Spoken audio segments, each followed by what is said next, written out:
ओम श्री परमात्मने नमः। ओम श्री गुरुभ्यो नमः।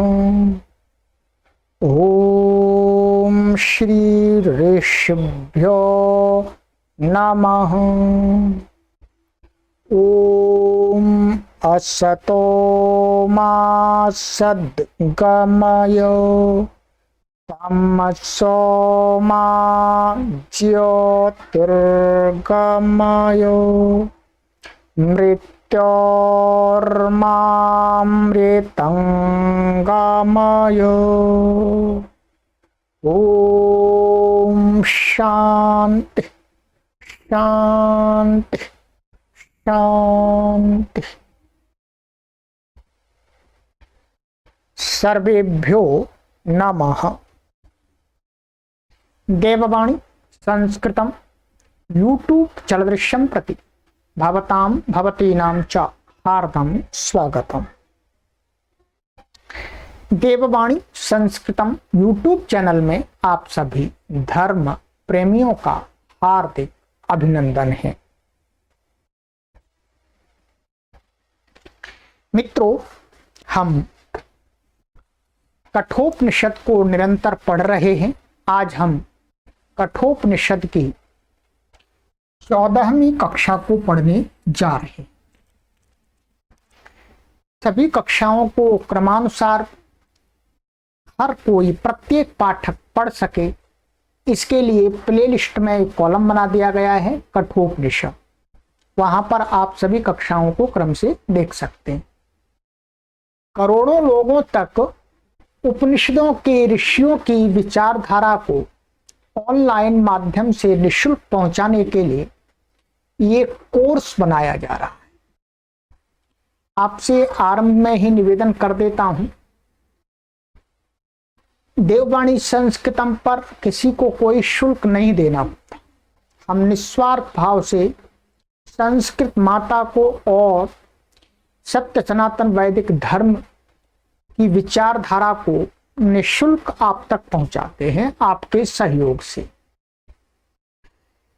आपसे मैं इतना ही निवेदन करता हूं मित्रों कि आप ऋषियों की विचारधारा को अपने आसपास के लोगों तक शेयर करके पहुंचाएं। जिससे आपके आसपास का जो वातावरण है, आसपास के जो लोग हैं, वो सत्य सनातन वैदिक धर्म से जुड़ जाएं, जिससे आपका जीवन शांति से चले।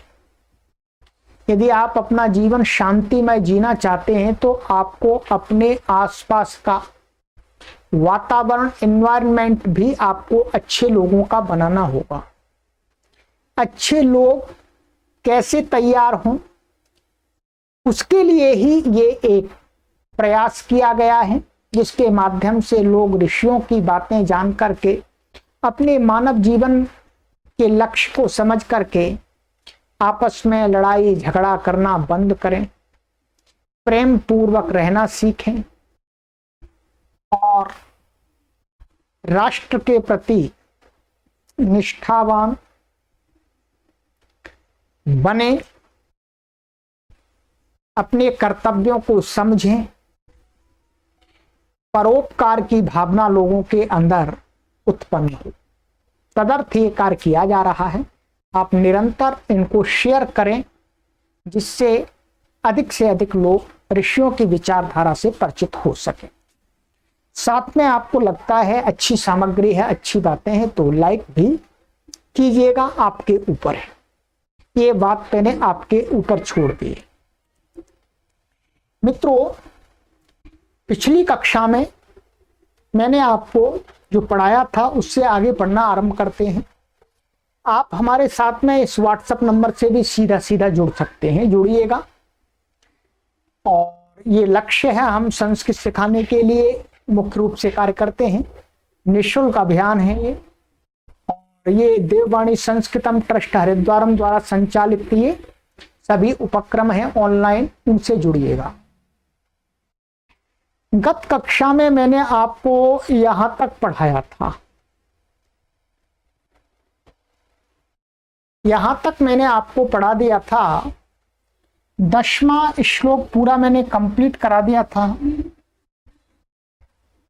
आचार्य यम ने नचिकेता को यही कहा था कि ये नचिकेता, मैंने अनित्य अग्नि से नित्य ब्रह्म को जान लिया है। और वो अनित्य अग्नि कौन सी है? नचिकेता। ये क्या है? नाचिकेत अग्नि है। नाचिकेत अग्नि आपको बता दिया था, इसमें 3 कड़ियां होती हैं, ठीक है, 3 स्टेप होते हैं। उनके माध्यम से मनुष्य, कोई भी मनुष्य इस ब्रह्म को प्राप्त कर सकता है, आत्मज्ञान को प्राप्त कर सकता है। ये बात कंप्लीट हो रही थी। अब आगे और भी नचिकेता को आचार्य यम बता रहे हैं, उस पर आज के श्लोकों में चर्चा करते आइए। आचार्य यम कहते हैं, श्लोक 11वां है, कामस्याप्तिं जगतः प्रतिष्ठां क्रतोरानन्त्यमभयस्य पारम् स्तोमं महद्दुर्गायं प्रतिष्ठां दृष्ट्वा धृत्या धीरो नचिकेतोत्यक्साक्षी। शब्दार्थ देखिएगा, कामस्य भोग विलास की, आप्तिम प्राप्ति को अर्थात पुत्रैषणा को, जगता जगत की में होने वाली, संसार में होने वाली, प्रतिष्ठाम यश को माने लोकैषणा,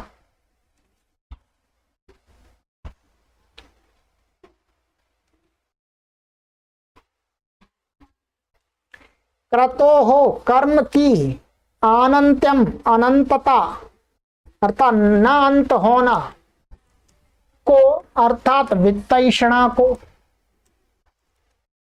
अभयस्य निर्भीकता के पारम सीमा को, पराकाष्ठा को, स्तोमम स्तुति प्रशंसा को, महत बड़ी महनीय, उरुगायम विस्तृत गान, जय जय नाद को, प्रतिष्ठाम प्रतिष्ठा को, यश को, या अपनी अभीष्ट स्थिति मोक्ष को, दृष्टवा देख कर, विचार कर, धृत्या धैर्य से, धीराहा धैर्यशाली, ज्ञानी तूने, नचिकेता हे नचिकेता, अत्यस्राक्षी उन तीनों ऐषणाओं को छोड़ दिया है। नचिकेता को कहा कि देखो नचिकेता, इस संसार में मनुष्य 3 ऐषणाओं में फंसा रहता है। सबसे पहले उसको ऐषणा होती है पुत्रैषणा। क्या होती है? पुत्रैषणा। अर्थात पुत्रैषणा का अर्थ है संतान। मनुष्य अपने कामना का अर्थ है विवाह करके संतान को चाहता है? संतान को चाहता है कि ये मेरी वंश परंपरा को चलाएगा। ये प्राय करके अधिक लोगों, सब लोगों में ही होता है, कुछ को छोड़ के। इस प्रकार की जो ऐषणा होती है उसको कहा जाता है पुत्रैषणा। दूसरी ऐषणा होती है लोकैषणा, अर्थात लोक में सम्मान को प्राप्त करना, यश को प्राप्त करना, और मन में ऐसी चाह रखना कि लोग मेरी वाह वाह करें, मेरी जय नाद करें, जय महाराज जी की, जय स्वामी जी महाराज की, जय स्वामी जी महाराज की, स्वामी जी को कोटि कोटि प्रणाम। ठीक है, ये क्या है? लोकैषणा है। आप आज वर्तमान में परिवेश को देखिएगा, लोगों पर दृष्टि डालिएगा, स्वयं इसका अवलोकन कीजिएगा। कि आचार्य हम ठीक कह रहे हैं अथवा गलत कह रहे हैं। आप संसार के प्राय करके जन सामान्य को देखेंगे तो सब लोग यही चाहते हैं, मुझे संतान चाहिए, मुझे संतान चाहिए, और उस संतान को चाहने के लिए पता नहीं क्या क्या उपाय करते हैं। जिनको नहीं होती है प्राय करके तो हो ही जाती है, ठीक है। और दूसरी ऐषणा है लोकैषणा। ये पुत्रैषणा से भी बढ़कर है। कुछ लोग पुत्रैषणा को तो पार कर जाते हैं, जैसे तैसे करके भाई विवाह नहीं करेंगे तो पुत्र ही कहां से होगा, संतान कहां से होगी, तो विवाह नहीं करते, अनमैरिड रह जाते हैं। भारतीय वैदिक संस्कृति परंपरा के अनुसार सीधे संन्यास आश्रम में चले जाते हैं। वस्त्रों को भी जैसा हमारे ऋषियों ने मुनियों ने परंपरा बनाई है उस रंग के वस्त्रों को भी धारण कर लेते हैं। परंतु जब हम देखते हैं कि पुत्रैषणा अर्थात संतान की ऐषणा से तो पार हो गए, परंतु क्या है लोकैषणा में फंस जाते हैं। लोकैषणा में फंस जाते हैं। मन में ऐसी इच्छा होती है साधु संत महात्मा बनने के बाद भी कि लोग मेरी चरण वंदना करें, लोग मेरे जय जयकार नारे लगाएं, लोग मेरे बड़े बड़े पोस्टर छपवा करके दीवालों पर चिपकाएं। ऐसा देखा जाता है। ये रियलिटी की बात कर रहे हैं, ये किसी पर दोषारोपण नहीं है, ये विचार मंथन कर रहे हैं, ठीक है, कि कैसे ये संसार के हम सभी मनुष्य पुत्रैषणा और लोकैषणा और वित्तैषणा में फंस करके अपने जीवन को बर्बाद करते रहते हैं। ध्यान दीजिए, जो मनुष्य का मुख्य लक्ष्य है उसको छोड़ के बैठ जाते हैं और जो गौण चीजें हैं उनको पकड़ के बैठ जाते हैं। तो आचार्य हमने कहा देखो, संसार के लोग सबसे पहले तो उनकी इच्छा होती है पुत्रैषणा की, पुत्र संतान की प्राप्ति की।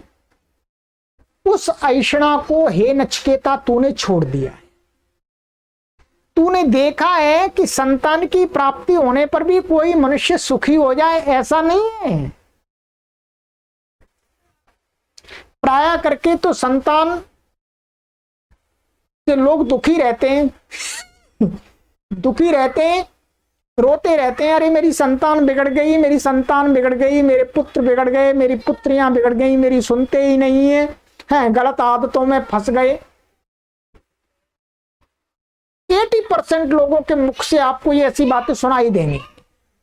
इच्छा तो होती है उनकी हमारी संतति हो, परंतु जैसे ही संतति हो जाती है, संतति बड़ी हो जाती है, फिर उसके लिए रोना चालू कर देते हैं दूसरे लोगों के सामने। और संतति और बड़ी हो जाती है, संतति उनका सुनना ही छोड़ देती है, उनका आदर सम्मान ही करना छोड़ देती है, तो फिर और रोते हैं। बहुत कम लोग ऐसे भाग्यशाली होते हैं जो अपनी संतान से सुखी रहें, ठीक है। नहीं तो अधिकतर लोग संतान के बड़े हो जाने पर दुखी हो जाते हैं। है वास्तव में ये पुत्रैषणा का दुख है। और इसी प्रकार से लोकैषणा, लोग चाहते हैं यश मिले, कीर्ति मिले, प्रतिष्ठा मिले, नाम हो, मेरे पोस्टर लगे, लोग मेरा गुणगान करें, जय जयकार करें। परंतु वो जय जयकार, वो गुणगान, वो एक समय ऐसा आता है कि वो दुखदायी हो जाता है, दुखदायी हो जाता है।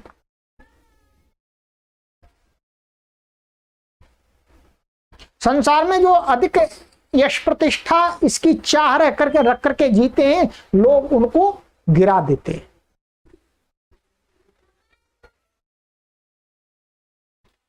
तो लोकैषणा कहा कि लोक में प्रतिष्ठा पाने की लोगों की जो इच्छा है, हे नचिकेता तू ज्ञानी है, तू विवेकी है, इसलिए तूने उसको भी छोड़ दिया। और कहा कि जब मनुष्य के अंदर लौकेषणा आ जाती है तो उसके साथ में एक ऐषणा और जन्म लेती है। कौन सी ऐषणा जन्म लेती है? कहते हैं उसके साथ में लेती है वित्तैषणा।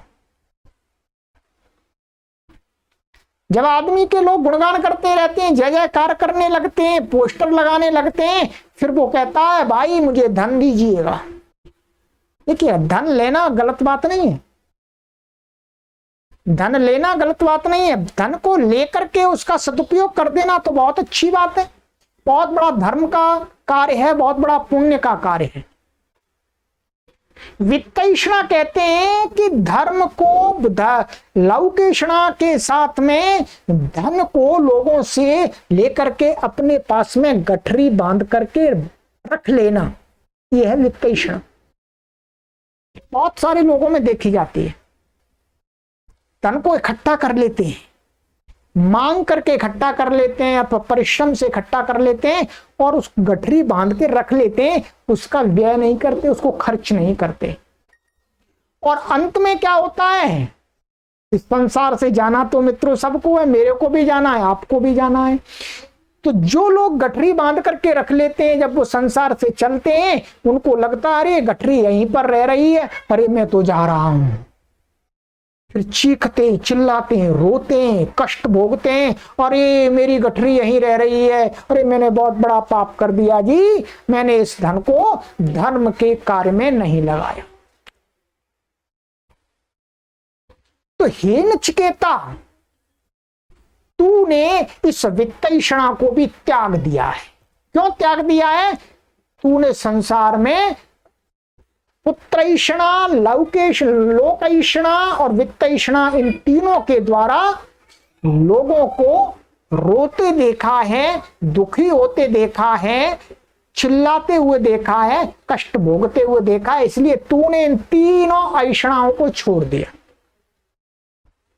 तू ज्ञानी है, तू मोक्ष विद्या को प्राप्त करने का अधिकारी है।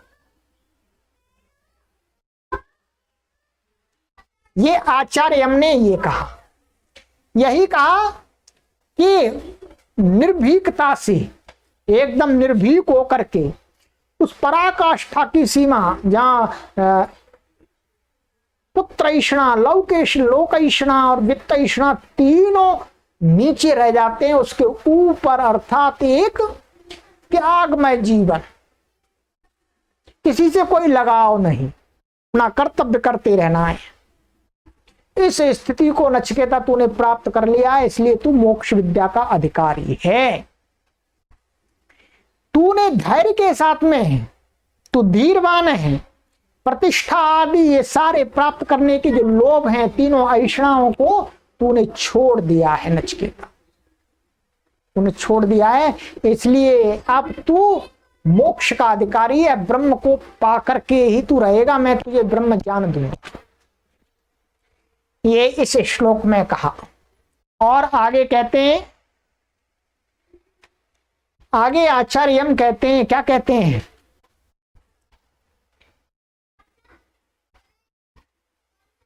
तम दुर्दशम गूढ़मनुप्रविष्टम गुहाहितम गाहुरेष्ठम पुराणम अध्यात्मयोगाधिगमेन दैवं मत्वा धीरो हर्ष शोकौ जहाति।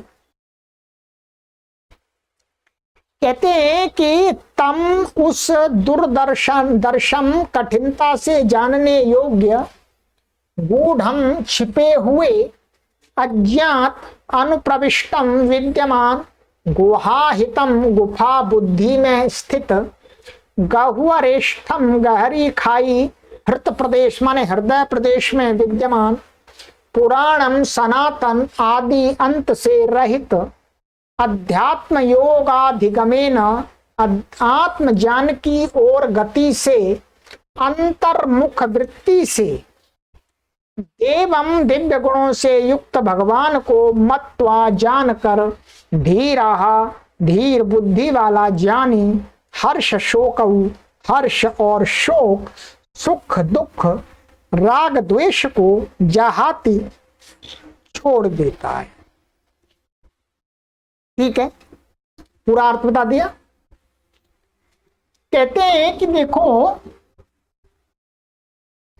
नचिकेता, और सुनो, यहां ब्रह्म को बताया गया कि ब्रह्म कैसा है।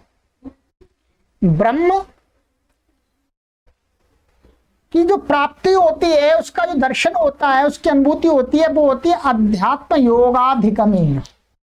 अध्यात्म के मार्ग पर चलने से उस ब्रह्म जो कठिनता से जानने योग्य है, आसानी से नहीं जाना जाता है, जो छुपा हुआ है, छुपा हुआ है, ऐसा आंखों से नहीं दिखता है वो, और कैसा है, अनुप्रविष्टम, अंदर घुसा हुआ है, सबके अंदर प्रविष्ट है। कहते हैं संसार के कण कण में प्रभु है, तो संसार के कण कण में छुपा हुआ है, अर्थात दिखता नहीं है एकदम ऐसे। और कहते हैं गुहाहितम, और क्या है, वो कहां पर है वास्तव में, मन उसको मनुष्य कहां पर प्राप्त कर सकता है। कैसे कहते हैं कि बुद्धि में है, वो ज्ञान में है स्थित, गाहुरेष्ठम, गहरी खाई, हृदय प्रदेश, हृदय प्रदेश। ठीक है, हृदय प्रदेश में विद्यमान, पुराणम माने सनातन, आदि अंत से रहित, वो कभी उसका आदि भी नहीं है, अंत भी नहीं है। ऐसे देव माने जो उस ब्रह्म दिव्य गुणों से युक्त को मत्वा माने जान करके, कोई भी धीर व्यक्ति, योगी व्यक्ति, ज्ञानी व्यक्ति हर्ष और शोक को छोड़ देता है, सुख दुख को छोड़ देता है। मित्र, जिसने ईश्वर की अनुभूति कर ली, उसका सबसे प्रथम लक्षण है कि वो किसी चीज के टूट फूट जाने से, नुकसान हो जाने से वो दुखी नहीं होता है, और किसी सम्मान, प्रतिष्ठा, लोकैषणा, पुत्रैषणा, वित्तैषणा की प्राप्ति होने पर भी वो प्रसन्न नहीं होता है। सम रस रहता है, एक रस रहता है, एक समान रहता है। उसके सामने आप 1 करोड़ रुपए की गठरी ला करके रख दीजिएगा तो भी वो वैसा ही है, आपको अच्छी बात बताएगा। और चाहे कोई व्यक्ति उसको आकर के गाली दे तो भी उसको वो अच्छी बात ही बताएगा। इस प्रकार का उसका स्वभाव हो जाता है। किसका? जो अध्यात्म योग मार्ग से उस ब्रह्म का अनुभव कर लेता है, वो हर्ष और शोक को छोड़ देता है। हे नचिकेता, तुझको भी ऐसा ही होना है। तू इस मार्ग पर चल पड़ा है, अध्यात्म योग के मार्ग पर चल पड़ा है। अब तुझे और इसमें उन्नति करनी है, इसको और दृढ़ करना है। किसी भी चीज से तुझको दुखी नहीं होना है, किसी भी चीज से तुझे हर्षित नहीं होना है। ये ब्रह्म को प्राप्त, ब्रह्म के अनुभव, ब्रह्म का अनुभव जिसने कर लिया, उसका मुख्य लक्षण बताया है आचार्य यम ने। बिल्कुल सही है मित्र, बिल्कुल सही। ये आप किसी को भी परख सकते हैं कि कोई व्यक्ति ब्रह्म की बातें करता है, उसका आचरण देखिएगा। यदि वो सुखी होता है, दुखी होता है, तो उसने कोई ब्रह्म के दर्शन नहीं किए, झूठ बोलता। और जिस व्यक्ति जो कहता नहीं है मैंने ब्रह्म के दर्शन कर लिए, कहता नहीं है मुख से, परंतु वो सुखी नहीं होता है, दुखी नहीं होता है, अपना कर्तव्य करता रहता है, अपना काम करता रहता है, परोपकार करता रहता है, लोगों को अच्छी बातें बताता रहता है, मानिएगा वास्तव में उसने ब्रह्म के दर्शन कर ही लिए, ब्रह्म के आनंद की अनुभूति कर ही लिए मित्र। तो मित्रों इसके लिए तो हमें भी तैयार होना है कि हमें शोक और हर्ष से ऊपर निकलना है। कोई हमारी प्रशंसा कर दे तो हम बहुत हर्षित हो जाते हैं, हमें हर्षित नहीं होना। ठीक है, धन्यवाद कर दीजिएगा, धन्यवाद। ऐसा नहीं कि आपका कोई गुणगान कर रहा है तो आप उसका गुणगान करने लग जाएं, नहीं, इससे हमारी अधोगति हो जाएगी। ठीक है, आप प्रशंसा करते हैं, अच्छी बात, पर प्रशंसा से अच्छा है कि आप अच्छे कार्य करें। कोई निंदा करता है, कोई चुगली करता है, कोई आपको गाली देता है तो दुखी नहीं होना मित्रों। तो समझिएगा आपकी स्थिति बहुत मजबूत हो रही है। आप उस ब्रह्म के पास में जा रहे हैं, आपको किसी से पूछने की जरूरत नहीं है, ये लक्षण दे दिया है। कोई गाली देते आप उसको शांत रहिएगा, मत चिल्लाइएगा। ठीक है भाई, आपका मुख है, आपकी शब्द हैं, कुछ भी बोलिएगा। गाली कौन सी हमें कष्ट देगी? क्या कष्ट दे सकती है गाली? कोई डंडा मारे तो माना भी कष्ट होगा, परंतु कोई गाली देगा तो कष्ट कैसे हो सकता बताइए। यदि आप अपने मानसिक स्तर से मजबूत हैं, दृढ़ हैं, एकदम फ्री माइंड है, गाली देता एक नहीं 100 दो गाली, क्या परेशानी है? इस कान से सुन करके इस कान से निकाल दिया, और सुनना ही नहीं है, अपना काम में लगे रहना है। गाली कुछ भी नहीं बिगाड़ सकती। परंतु यदि आप मजबूत नहीं है, आपकी मानसिक स्थिति अच्छी नहीं है, तो थोड़ा सा भी कोई कटु शब्द बोल देगा तो आप रोएंगे, चिल्लाएंगे और उसके पीछे पड़ जाएंगे। उसकी तो हानि होगी, पर हमारी भी हानि साथ में होती है। परंतु अध्यात्म योग पर चलने वाला व्यक्ति ना दूसरे की हानि करना चाहता है, ना अपनी हानि करना चाहता है। तो बहुत सुंदर बात कही इन दोनों श्लोकों में कि नचिकेता तूने पुत्रैषणा, लोकैषणा और वित्तैषणा तीनों को छोड़ दिया है, पहले वाले श्लोक में बता दिया। और इस श्लोक में बताया कि जो व्यक्ति उस ब्रह्म को जान लेता है वह व्यक्ति हर्ष और शोक से मुक्त हो जाता है, आनंद में रहता है मित्र। कुटिया में भी रह रहा है तो भी आनंद आ रहा है, और महल में भी कभी पहुंच गया कहीं पर तो भी आनंद में रह रहा है, दुख नहीं है उसको मित्र। ऐसे बहुत सारे अनेक संत हुए हैं मित्र, अच्छे बहुत सारे संत हुए हैं। आदि गुरु शंकराचार्य महाराज जी भी एकदम इसी प्रकार के थे, अपने कार्य में लगे रहे। महर्षि दयानंद सरस्वती जी भी इसी प्रकार के संत हुए। दुनिया खूब उनकी निंदा करती थी, गाली देती थी, वो कहते देते रहो गाली जी, करते रहो निंदा, हम तो अपना कार्य कर रहे हैं। उनके ऊपर कोई फर्क नहीं पड़ता था, वो रोते नहीं थे। क्यों? क्योंकि इन लोगों ने उस ब्रह्म की अनुभूति कर ली थी। और भी अनेक संत हुए हैं, कबीर भी एक अच्छे संत हुए हैं। बेशक वो संस्कृत के विद्वान नहीं थे, परंतु उनकी स्थिति बहुत अच्छी थी। उनके भाव भी इसी प्रकार के हैं कि हमें शोक और हर्ष से मुक्त रहना है। और भी अनेक संत हुए मित्रों, तो हमें भी अपना जीवन ऐसा बनाना है। बेशक हम संत ना बन पाए, संत कोई उपाधि से नहीं बनता है। संत की उपाधि व्यक्ति अपने कर्मों से अपने आप पा लेता है। अच्छे कर्तव्यों को करते करते व्यक्ति वो संत अपने आप बन जाता है। आपको किसी से ठप्पा लगवाने की आवश्यकता नहीं है। ठप्पा की जो चाहेगा वो संत है ही नहीं। जो ठप्पे से बनता है वो संत नहीं है। संत अपने अंदर से अच्छे कर्म करने से मनुष्य अपने आप बन जाता है। अब मैं कहूं जी मैं बहुत बड़ा संत हूं, तो मैं संत नहीं हूं, मैं एक प्रकार का ठग हूं। तो इसलिए मैं अपना कर्तव्य कर रहा हूं निरंतर।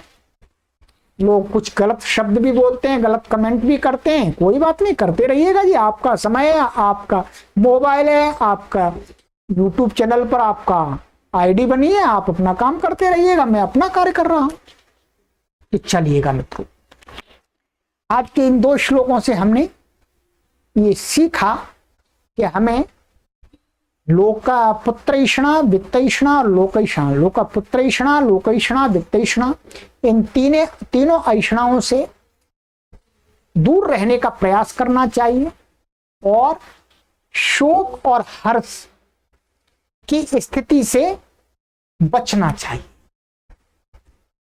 चलिएगा आगे की कक्षा में मिलते हैं। आगे की कक्षा में हम पढ़ेंगे 13वां श्लोक। ठीक है, चलिए मित्रों, आप सभी पवित्र आत्माओं को नमन करता हूं। आप ऋषियों की विद्या को पढ़ रहे हैं और जीवन में अपना भी रहे हैं मित्रों, और साथ साथ में दूसरों को ऋषियों की विद्या से जोड़ने के लिए निरंतर पुरुषार्थ भी कर रहे हैं। ओम शांति।